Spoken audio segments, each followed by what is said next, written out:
أعوذ بالله من الشيطان الرجيم بسم الله الرحمن الرحيم اللهم عجل لوليك الفرج.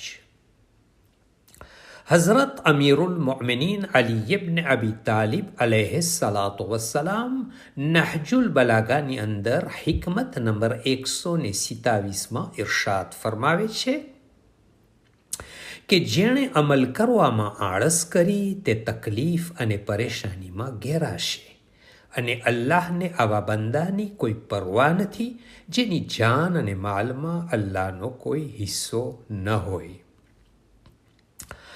આ એક ઇમામ અલી અલૈહિસ્સલામનું બહેતરીન કલામ છે જેની અંદર એ લોકોની આળસ અને નાફરમાનીનો જિક્ર થયો છે.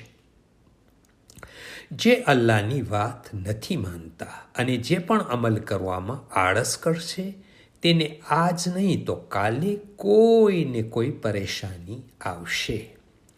બની શકે છે કે પરેશાની આ જિંદગીમાં આવે અથવા દુનિયાથી જતી વખતે છેલ્લા સમયે આવે, જ્યારે મોતનો સમય આવી પહોંચ્યો હોય અને ત્યારે તે ફરિયાદ કરશે તો પણ કોઈ સાંભળવાવાળું નહીં હોય. આ વાત અલ્લાહ તબારકા વ તઆલા કુરઆન મજીદની સૂરે મુમિનૂન આયત નંબર 99 અને 100માં બયાન કરી છે. એ લોકો ગફલતમાં છે કે જ્યારે તેમને મોત આવશે તો કહેશે, યા અલ્લાહ, મને દુનિયામાં પાછો મોકલ જેથી નેક અમલ કરી શકું. ત્યારે એક ગૈબી આવાજ આવશે, ના, કોઈ દિવસ એવું નથી થવાનું. આ તો ફક્ત જબાનથી નીકળેલો જુમલો છે, તો ફક્ત આ વાત જીભથી કહી રહ્યો છે.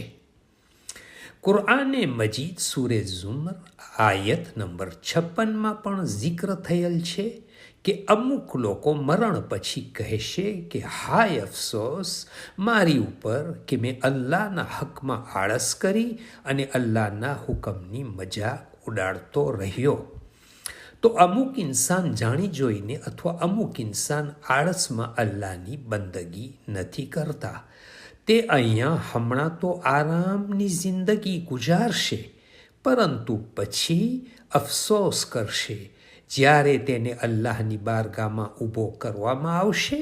ત્યારે અલ્લાહ પણ આવા લોકોની પરવા નહીં કરે, કોઈ વાત નહીં સાંભળે જે પોતાની જાન અને માલમાંથી અલ્લાહની રાહમાં હિસ્સો પેશ નથી કરતા.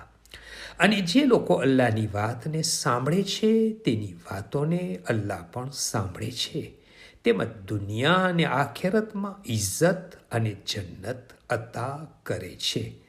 અલ્લાહુમ્મા સલ્લી અલા મુહમ્મદિન વ આલિ મુહમ્મદ વ અજ્જિલ ફરજહુમ. From Fountain of Ahlul Bayt alayhimus salam.